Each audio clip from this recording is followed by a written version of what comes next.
YouTube, what's going on? It's Juan Gotti here with another Washington Commanders video, and in today's video, I'm coming on here with a video where we're going to be talking about which Washington Commanders players have the most pressure on them to perform well in this upcoming season. So without further ado, let's get straight into today's video. But before we do, make sure you go down below and leave a like on this video, subscribe if you're new, and turn on post notifications so you get notified when I upload a video about the NFL, or in this case, our Washington Commanders. We're on the road to 4,000 subscribers. We're ever so close. So hit that subscribe button again if you haven't already. We're like 80 away. So again, hit that subscribe button again if you haven't already. And also, go down below and cop some merch if you want to. So One Guy Talking Sports merch, and link is down below in the description. Thank you so much. With that out the way, let's get into today's video. So, what Washington Commanders players have the most pressure on them to perform during this upcoming season? Number one is easy. Chase Young. Chase Young is the easiest person to point out and say who has the most pressure on them to perform. Simple as that. Chase Young is number 2 overall pick. This is a guy that we said was going to be the face of this franchise. It's a guy that was going to be a cornerstone piece of this rebuild. You know, this is a guy that we, now looking back on it, we passed up on Justin Herbert for. But again, no one really knew, unless you were a fan of Justin Herbert coming out, which a lot of people weren't. Looking back on it, we passed up on Justin Herbert. But again, at that point in time, I wanted Chase Young. You guys know I don't watch much college football, so I really didn't know who Justin Herbert was really. So I wanted Chase Young. But again, now looking back on it, looking how good Justin Herbert is, you could say we passed up on him. But then again, how many people was a fan of Justin Herbert coming out of Oregon? I don't know. Maybe you were. But Chase Young, yes, has the most pressure on him to perform this year. Year one, he got off to a bang. You know, won Defensive Rookie of the Year. Then in year 2, I'm not gonna lie, I love Chase, and I praise him, man. But I'm gonna be real with him. He let it get to his head. He let it get to his head. Him and Montez Sweat let it get to his head. Get to their head. They start talking about setting a sack duo record. Chase Young was doing commercials, which I'm all for. Get your money, man. And I'm never going to question the man's love for the game, but you could definitely see, like, you know, like, because he's a superstar, man. He let it get to his head. Like, I wouldn't say he stopped working as hard, because Chase Young's motor is elite, man. He works hard, but you could definitely see that maybe he wasn't putting as much effort that he was in his rookie year, you know? And honestly, with Chase Young not performing as well last year, besides the injury, because we're going to talk about the injury, but with him not performing well last year, yes, part of that is due to the coaching with the D-line coach, Mills. I don't like him. A lot of fans don't like him just because, again, once he told everybody that they watched Ryan Kerrigan film, we understood why they were playing the way they were playing. Ryan Kerrigan's athleticism is nothing compared to Chase Young and Montez Sweat. But yes, that has a factor in why Chase Young was playing poor last year. But overall, he just had a bad season. He didn't do good. And then you add on top of the injury, the torn ACL that he suffered versus the Tampa Bay Buccaneers. And I never like to see anybody get hurt. I never root for anybody to get hurt, especially my own guys. But I will say, I do think the torn ACL may have humbled Chase Young. I do. And it wasn't like he was a cocky guy. You know, that's why I don't mean he humbled him in a cocky way. But I think the torn ACL may have got him back to snapping to reality. Like, yeah, man, we still hunting. We still grinding. We still working. We still got a goal to reach. I'm still not where I want to be. Yes, I'm the number 2 overall pick. Yes, I won Defensive Rookie of the Year. But we still got a lot to work for. And I think maybe last year the hype got to him just a little bit and he lost focus of that. But now with him already feeling the pressure of not having a good 2021 season, and then later that season turn his ACL, I think that may have snapped him back into reality. Now I expect a big year from Chase Young in year 3. I expect him to be back to his old self. I expect him to get back on that grind and be hungry. You know, I mean, he showed up to We had 100% involuntary workouts. It talks about him saying he's going to be ready for week 1. So I'm expecting for Chase Young to have a big year in year 3. And I think it's a clear cut from this player to this player. I think it's a clear cut from this player being Chase Young and the next player as far as pressure on him. He by far has the most pressure on him to perform well because he's the face of this franchise alongside Terry McLaurin.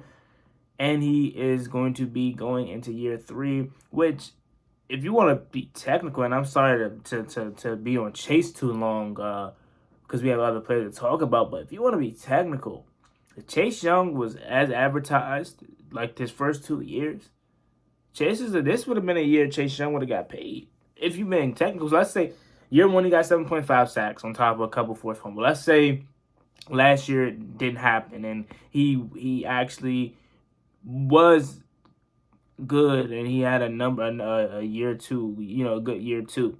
So let's say he got like 11 sacks last year, or 12, or 10.5. This is probably the year Chase Young would have been getting paid if he performed. Because he's number 2 overall pick. You don't let your number 2 overall pick, or your top 5 pick go into, year 3s and year 4s without having contracts or new contract extension or at least contract talks. Now, again, our situation may be different because we have to pay Terry, we have to pay Cole, but that's just a thought. That was just a thought. Your number 2 overall pick could have been, if he would have lived up to what he was, he could have been entering contract talks this season. Or he could have possibly even got an extension. Who knows? But he definitely still has 2 years left. Counting this year with 3, because this year hasn't started. But if we count this year, he still has year 4 and a 5th-year extension. If we want to pick that up, if we still don't believe he's worthy of a contract extension yet. But number 1, overall, Chase Young has the most pressure on him by far. Next, his running mate is dual partner Montez Sweat. Montez Sweat is a guy that I definitely thought was going to take that year 3 leap. I definitely thought him and Chase Young was going to I wouldn't say set the sack duo record, but I thought they was going to be probably the top pass rushing duo in the league. And they disappointed. Montez Sweat got injured, broke his jaw. And then he had the unfortunate passing of his brother. Tragedy. Sorry for he lost his. But Tez, on the other hand, his wasn't as bad as Chase. Because at least Tez at least he had 5 sacks. You know what I'm saying? At least he made some plays on the ball when he came back versus the Eagles that game. Where we had Garrett Gilbert starting at quarterback. So Tez, I think Tez is gonna be good. I do too. I think Tez is gonna be fine. I think he's gonna come back hungry just like Chase, and I'm sure they talking, and I'm sure they're humbled again, and I think they're gonna get back to it, man. And that's where I want my bookend pass rushers to be, man, because these are the guys that were supposed to be the face of this defense, man. These are the guys that we're supposed to be riding behind this whole D line. But our 2 bookend edge rushers were supposed to lead the way. It's the reason why we traded back up to the first round with the Colts in 2019 to draft Tez. Tez has been good. Hasn't been great yet, but he's still working towards that. And I think this year we're going to get back to that, bro. I have high hopes, and I really hope this is the last year of Sam Mills, man, because we need a new D-line coach. Moving on to the next player that I think has some pressure on him to perform. Carson Wentz. Carson Wentz has a lot of pressure on him to perform. Why? This is his last chance to prove that he could be a starter in the NFL. If this goes up into, fire and trash and whatever you want to call it, this is his last year being a starter in the NFL. He's not going to get another chance. Was he terrible last year with the Colts? No, he wasn't. But was he by far, that guy? No. That's the reason why they traded him. Look at the Jacksonville game. It cost him a playoff spot. Or was a main reason why he cost him a playoff spot. So he has a lot of pressure on him, man. Getting traded third team in 3 years. So it's some obvious question marks there with Carson Wentz. So this is it for him, man. And he has a lot of pressure on him to perform, man, and to show that he can still be that dude. And Ron Rivera is doing all he can to provide him with the weapons around him. Antonio Gibson, J.D. McKissick, Brian Robinson, Jared Patterson in the backfield. Wide receivers, Terry McLaurin, who's going to be getting paid here shortly, hopefully.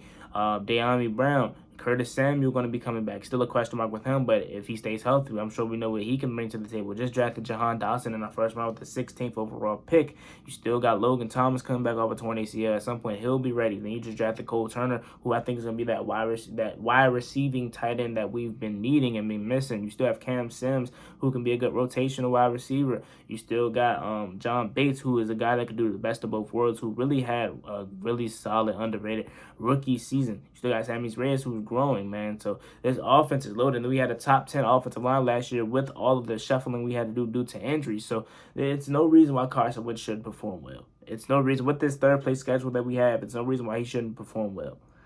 So pressure is going to be on Carson Wentz to perform well. And again, this is going to be his last chance to prove that he could be a starter in the NFL. Moving on to the next player.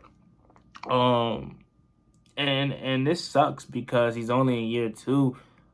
But I'm going to say Dyami Brown. I'm going to say Dyami.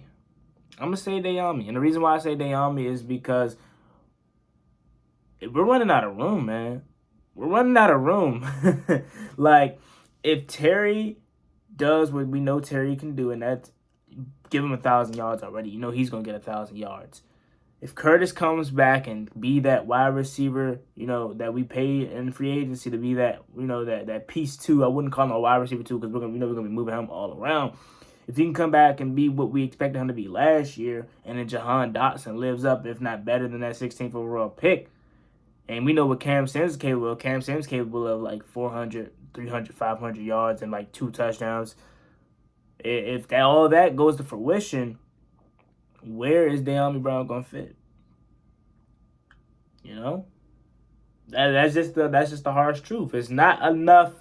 And I'm sure we can go 5 out. I'm sure he can still get on the field at times. But if you look at this whole wide receiver room, it's cluttered, man. And training camp's going to be fun. But I definitely do think he has a lot of pressure on him. Just because, I mean, what he did last year, he really didn't do anything last year. And unfortunately, he was thrusted into a role that he wasn't ready for due to the injuries and due to the lack of weapons around Taylor Heineke last year. He had to play, and he wasn't ready.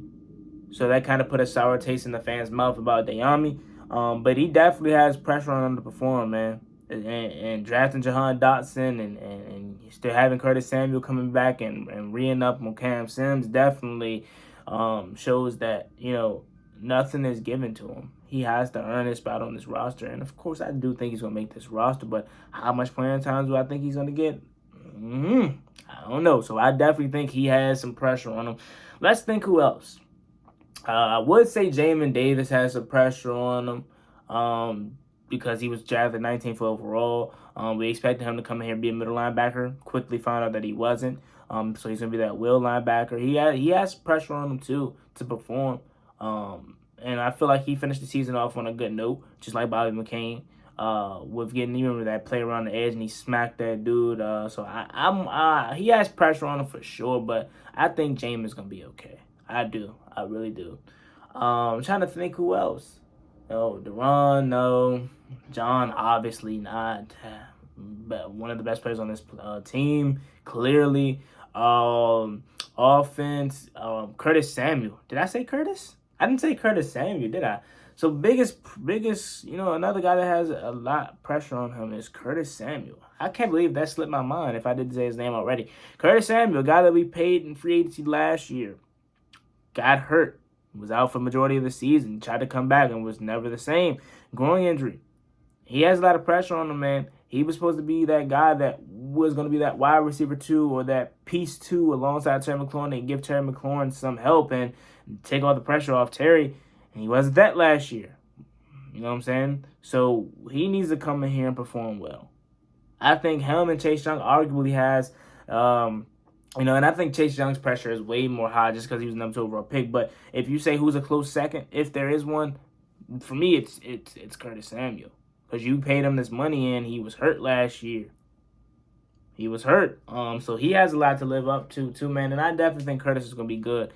He's got to stay healthy, man. He has to. If you talk to Panthers fans, you see why a lot of those guys like Curtis Samuel. It's nothing but good compliments from Curtis Samuel, or about Curtis Samuel from Panthers fans.